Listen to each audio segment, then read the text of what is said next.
ஆனா இதுக்கப்புறம் இந்த மாதிரி அவமானம் நடந்துச்சுன்னா ஐ எம் வெரி சாரி.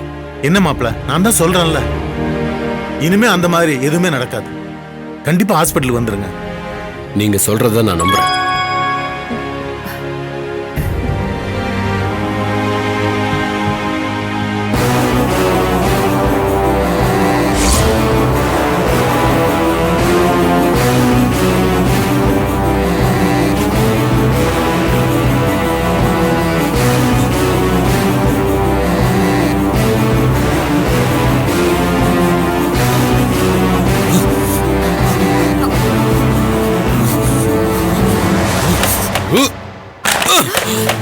மாப்பிள்ள, என்னாச்சு மாப்பிள்ள?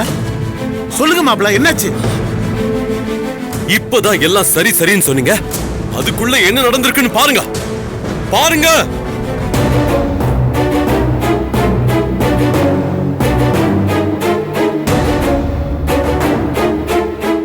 என்னங்க? என்னாச்சுங்க? இல்ல, நம்ம ஜீவா மாப்பிளைக்கு மெமோ கொடுத்திருக்கா. இப்ப புரிஞ்சுக்கிட்டீங்களா? நீங்க அவளுக்கு கொடுத்த இடம். அவ என்ன வாழ விட மாட்டா. என்ன பழி வாங்கறதுக்காக ஏதாவது பண்ணிக்கிட்டே இருக்கா. பாருங்க, அவளுக்கு எவ்வளவு தைரியம் இருந்தா எனக்கே மெமோ அனுப்புவா. அதெல்லாம் சரி மாப்பிள்ள, இன்னைக்கு காலையில உங்களுக்கு சர்ஜரி இருந்துச்சா இல்லையா? சொல்லுங்க மாப்பிள்ள, இன்னைக்கு காலையில சர்ஜரி இருந்துச்சா இல்லையா? அதான் நான் கோவத்துல இருக்குன்னு தெரியும் இல்லையா? வேற ஒரு டாக்டரை வச்சு பார்க்க வேண்டியது தானே.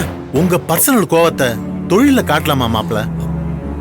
இப்ப நீங்க ஜீவா இடத்துல இருந்து ஒரு டாக்டர் வரல அப்படின்னா மெமோ அனுப்புவீங்களா மாட்டீங்களா?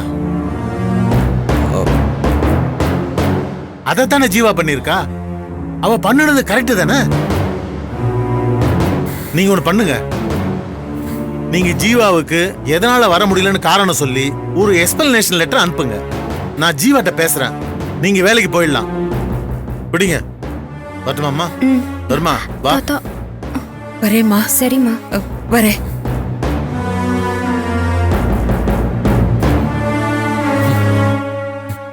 லெட்டர், எக்ஸ்பிளனேஷன் ஜீவாக்கு, அதுவும் நான் கொடுக்கணுமா explanation? How dare she can do that? அம்மா, அப்பா ரொம்ப கோவமா இருக்காருமா. இதை விட உக்கிரமா இருந்ததெல்லாம் நான் பாத்திருக்கேன். கொஞ்ச நேரத்துல மலை ஏறிடுவாரு. நீ ஒன்னும் கவலைப்படாத, போய் சாப்பிடு.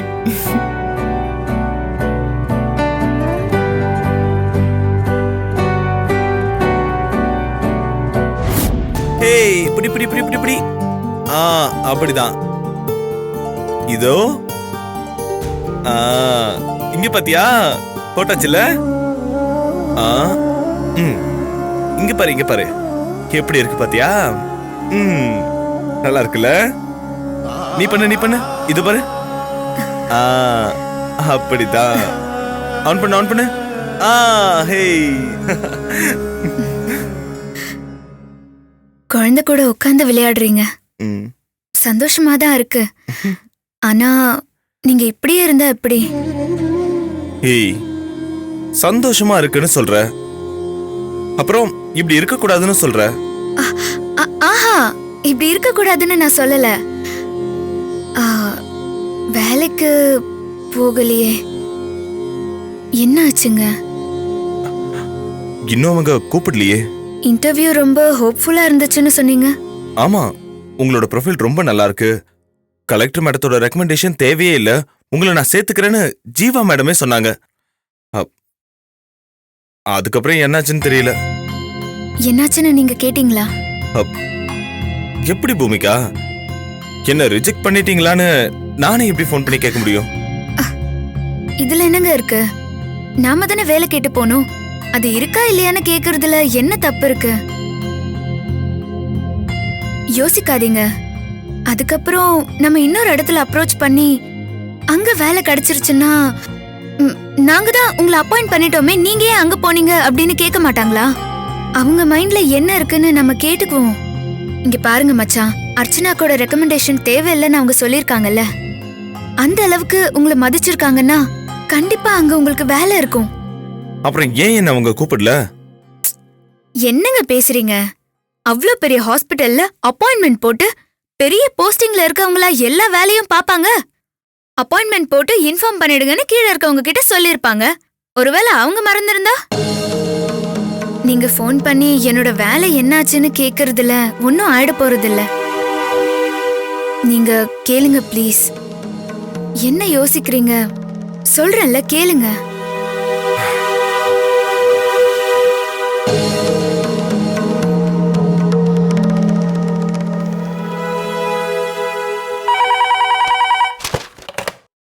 ஹலோ ஹலோ, நான் மதன் பேசுறேன். வேலைக்கு அப்ளை பண்ணியிருந்தேன். சார், உங்களோட அப்ளிகேஷன் ரிஜெக்ட் ஆயிடுச்சு. ஹலோ, நான் டாக்டர் மதன் பேசுறேன். ஆமாங்க டாக்டர், உங்களோட அப்ளிகேஷன் தான் ரிஜெக்ட் பண்ணிட்டாங்க. எதுக்காக? என்ன காரணம்னு எனக்கு தெரியல. ரிஜெக்ட் பண்ணிடுங்கன்னு சொன்னாங்க, நாங்க பண்ணிட்டோம். எங்களுக்கு மத்த டீடைல் எதுவும் தெரியலங்க சார். Sorry sir. விடுங்க, இட்ஸ் ஓகே. Okay sir.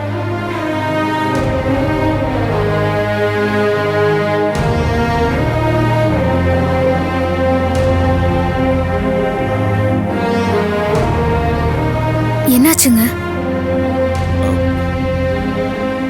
என்ன வேணான்னு சொல்லி ரிஜெக்ட் பண்ணிட்டாங்க. ஜீவா மேடமே ஓகே சொன்னதா சொன்னீங்களே.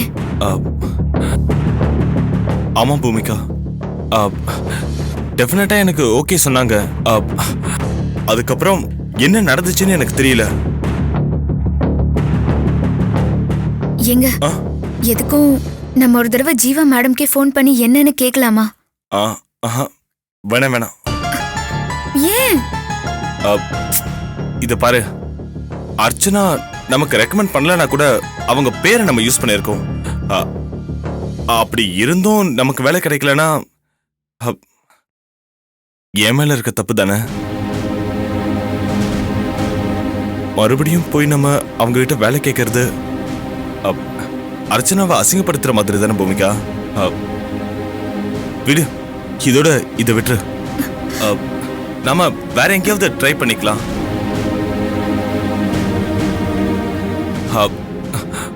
பூமிகா ப்ளீஸ். என்னாச்சு? ஏன் ஒரு மாதிரி ஆயிட்ட? ஆஹா, இல்ல ஒண்ணும் இல்ல. சரி, ஏய், நீ குழந்தைக்கு ஏதோ பர்ச்சேஸ் பண்ணணும்னு சொன்னல, வா நம்ம போயிட்டு வந்துடலாம். இப்போ வா. இப்ப வாண்ணா? இது எல்லாத்தையும் மைண்ட்ல ஏத்திட்டு ஃபீல் பண்ணிட்டு இருக்கியா? அப்படிலாம் இல்லங்க. அப்புறம் என்ன? வா கிளம்பு, வா. வேணாங்க. சொன்ன கேளு, எதுவும் பேசாத, வா போலாம், வா வா. எதுக்குங்க? அதுவும் வான்னு சொல்றல. சரி சரி இருங்க, இப்படியே வா. நான் போய் ட்ரெஸ் சேஞ்ச் பண்ணிட்டு வரேன். சரி இருங்க, சீக்கிரம் வா.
ஹலோ அர்ச்சனா, நான் ஷரத் பேசுறேன். சொல்லுங்க ஷரத். நான் உங்ககிட்ட கொஞ்சம் பேசணுமே. சொல்லுங்க. அது வந்து, நான் உன்னை நேர்ல வந்து பார்க்கணும். Anything serious Sharath? அப்படிதான் தோணுது. அப்படின்னா போன்லயே சொல்லாமே. இல்ல, நான் ஏற்கனவே பண்ண தப்பால நம்ம குடும்பத்துக்கு பெரிய பாதிப்பு வரப்போதோன்னு எனக்கு பயமா இருக்கு. இதுக்கு மேலேயும் இப்படியே இருந்தா மொத்த குடும்பத்தையும் அதை அஃபெக்ட் பண்ணும். என்ன சொல்றீங்க ஷரத்? நீங்க என்ன தப்பு பண்ணீங்க? ஒரே ஒரு தப்புன்னு கூட வச்சுக்கோங்களேன். ஆனா அது ரொம்ப பெரிய தப்பு. அந்த தப்பால ஒரு இக்கட்ல மாட்டிக்கிட்டு உங்களுக்கு எல்லாம் துரோகம் பண்ணிட்டு இருக்கேன். ஷரத், நீங்க ரொம்ப டிஸ்டர்ப்டா இருக்கீங்கன்னு நினைக்கிறேன். சக்தி கிட்ட போனை கொடுங்க. அது இல்ல அர்ச்சனா, வேணாம். நான் உங்களை தான் பார்க்கணும், உங்களுக்கு புரிய வைக்கணும், கூடவே சில உண்மைகளை சொல்லணும். நீங்க இப்படி கூடுகமா பேசினா எனக்கு எப்படி புரியும்? அது தயவு செஞ்சு என்ன நடந்ததுன்னு தெளிவா சொல்லுங்க. நடந்த அத்தனையும் ஒண்ணு விடாம சொல்ல போறேன். அதுக்காகத்தான் உங்களை பார்க்கணும்னு சொல்றேன். சரி, நான் ஆபீஸ்ல தான் இருக்கேன், வாங்க. சரி, நான் வரேன், உடனே வரேன்.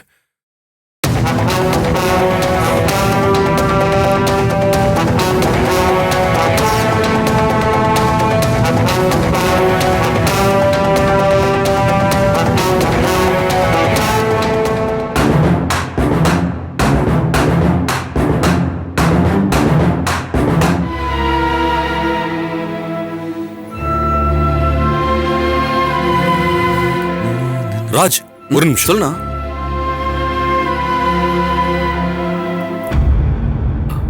அண்ணா என்னண்ணா? ஒரு நிமிஷம் இரு, வந்துடுறேன்.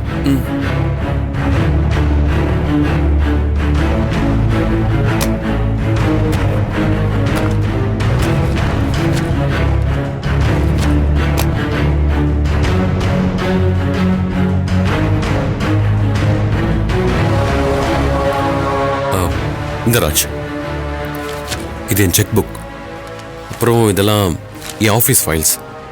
இப்படி என்னண்ணா இதெல்லாம்? இல்ல, நான் கொஞ்சம் டிஸ்டர்ப்டா இருக்கேன். ஒரு 10 நாளைக்கு நீ பிசினஸ் எல்லாம் பாத்துக்க. செக்ல சைன்லாம் பண்ணி வச்சிருக்கேன். நீ டிசிஷன் எடுக்கிறதுக்காக ரைட்ஸ் லெட்டர்லாம் இதுல வச்சிருக்கேன். மற்றபடி எல்லா டாக்குமெண்ட்ஸ், முக்கியமான விஷயம்லாம் இதுல இருக்கு. அண்ணா சரி, நீ எங்க போற? இது பார், நான் சொல்றத செய், அவ்வளவுதான். இல்லண்ணா, நீ எங்க போக போற, என்ன பண்ண போறன்னு தெரிஞ்சுக்கலாம் தான். நான் ரொம்ப டிஸ்டர்ப்டா இருக்கேன். ப்ளீஸ், என்னால கான்சென்ட்ரேட் பண்ண முடியல. ஹேய், 2 வீக்ஸ்டா, நீ கொஞ்சம் பாத்துக்க. நான் கொஞ்சம் ரிலாக்ஸ்டா இருக்கணும்டா, ப்ளீஸ். என்னடா செய்வியா மாட்டியா? சரி, நான் பாத்துக்கிறேன்.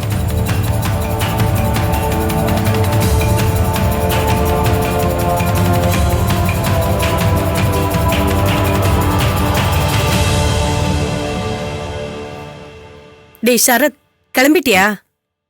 ஏன்? இல்லடா, சாப்பிட்டுட்டு போவியே, அதான் சொன்னேன். இப்ப நான் சாப்பாடு இல்லைன்னா இருக்கவே முடியாதுன்னு சொன்னா, நான் இப்ப உங்ககிட்ட கேட்டனாமா? இதுக்கேண்டா இப்படி கோவப்படுற? சாப்பிட்டுட்டு போன்னு தானே சொன்னேன். நீங்க போய் சாப்பிடுங்க, உங்க வேலையை பாருங்க, புரிஞ்சுதா? எனக்கு சாப்பாடு வேணா, ஒண்ணு வேணாம்.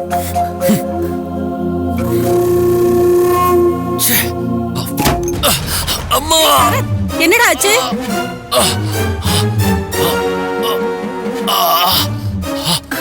என்னடா ஆச்சு? ஐயோ, என்னங்க பார்த்து போறது இல்லையா? கால்ல ரத்தம் வருது பாருங்க. சக்தி, ரத்தம் தானே வருது, உயிரா போச்சு. அதுக்கே ஒரு டென்ஷன் ஆறா? அவகிட்ட ஏண்டா கத்துற? நீ தான் டென்ஷன் ஆயிட்டு இருக்க. என்னாச்சு உனக்கு? டென்ஷனாவே இருக்க, ஒரு மாதிரியா பேசுற. டேய் ராஜ், போய் மருந்து எடுத்துட்டு வாடா. கொண்டு வரமா? என்னம்மா? அண்ணி, என்னடா ஆச்சு உனக்கு? ஏன் இப்படி எல்லாம் பண்ணிட்டு இருக்க? இதெல்லாம் சரியில்லப்பா. எதுவா இருந்தாலும் அம்மா என்கிட்ட சொல்லலாம்ல, இல்ல உன் பொண்டாட்டி கிட்ட சொல்லு. எல்லார்கிட்டயும் எரிஞ்சு விழுந்துட்டு இருக்க. நான் நல்லதா இருக்கேன். நீங்களே ஏதாவது இமேஜின் பண்ணிட்டு என்ன டார்ச்சர் பண்ணாதீங்க. நான் வரேன். சரத் இருப்பா. நான் வரேன். சரத், சரத் இருப்பா. புறப்படுறப்பவே நீ இப்படி காலை இடிச்சுக்கிட்டு நிக்கிற. சகனம் சரியில்லை, கொஞ்சம் இருந்துட்டு போ. சரி, அவசரம்னா ஒரு வாய் தண்ணி குடிச்சிட்டு போப்பா. இல்ல பால் கொண்டு வர, அதையாவது குடிச்சிட்டு போ. என்ன ஏமா இப்படி இம்சை பண்ற? சரி இருப்பா, சாமி கும்பிட்டுட்டு அதுக்கப்புறமா போ. மா, நானே செம்ம டென்ஷன்ல இருக்கேன், அதெல்லாம் ஒண்ணு வேணாம். நீங்க போங்க ப்ளீஸ். சரத்,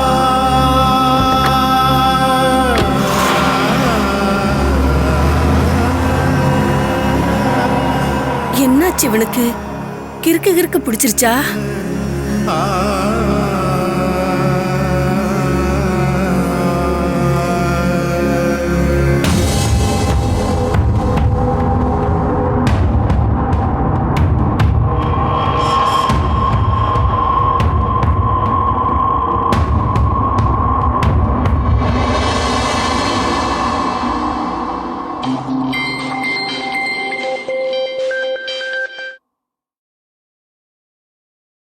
சக்தி, சொல்லு.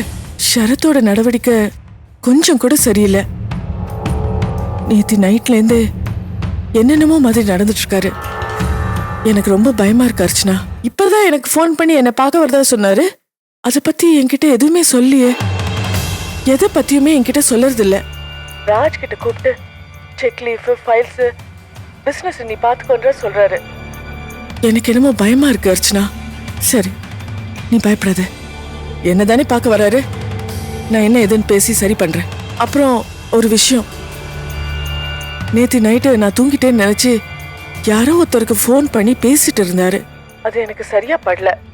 அதனால அந்த நம்பரை அவருக்கு தெரியாம நோட் பண்ணி வச்சிருக்கேன். அப்படியா? நம்பரை சொல்லு. ஒரு நிமிஷம்.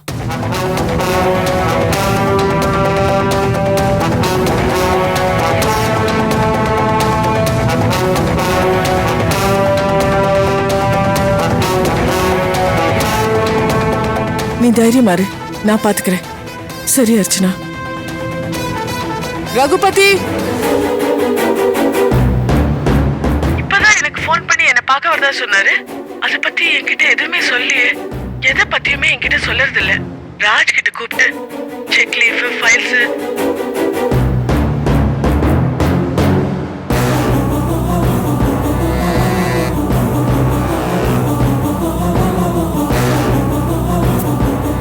சார்,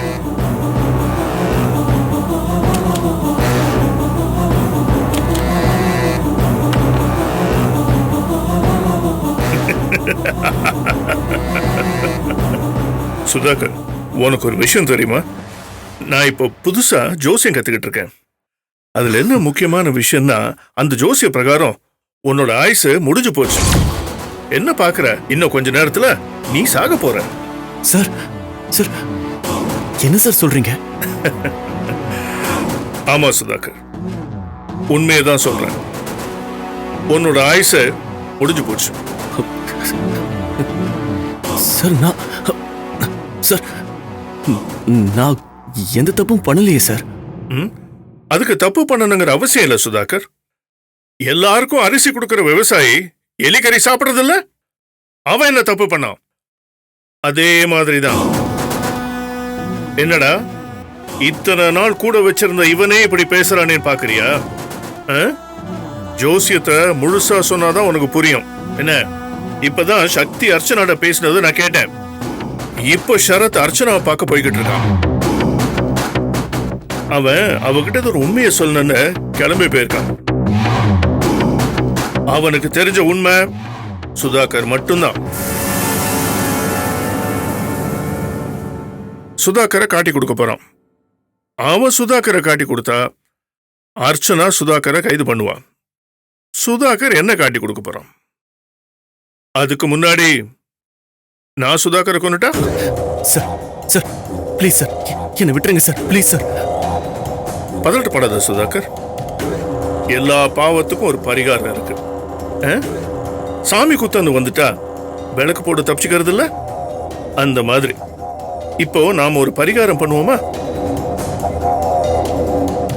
அர்ச்சனா கிட்ட சரத் உண்மையை சொல்றதுக்கு முன்னாடி அவனை நாம கொன்னுட்டோம்னா நீ உயிர் போச்சுப்ப. சார், இப்பவே அவனை என் கையால நான் கொலை பண்ணிடுறேன் சார். சார், ப்ளீஸ் சார், என்ன எதுவும் பண்ணிடாதீங்க சார். Sir, please sir.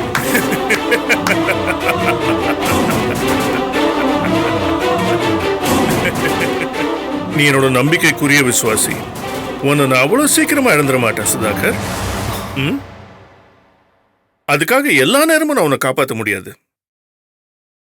இப்போ சரத் அர்ச்சனாவை பார்க்க போய்கிட்டு இருக்கான். அதே நேரம் நம்ம ஆளுங்களும் ரெடி ஆயிட்டாங்க.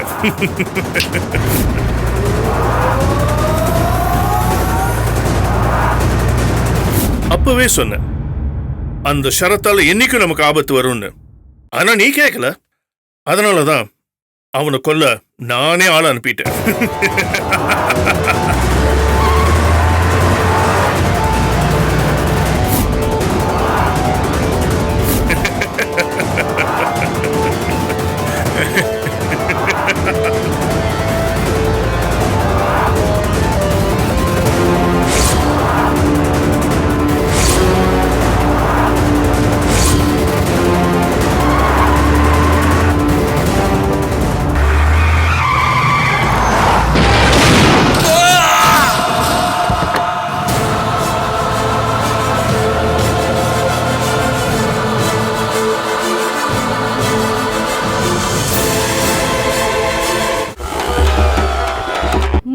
வெட்டினாதான் ஃபோர்ஹெட் கொஞ்சமாவது கவர் ஆகும்.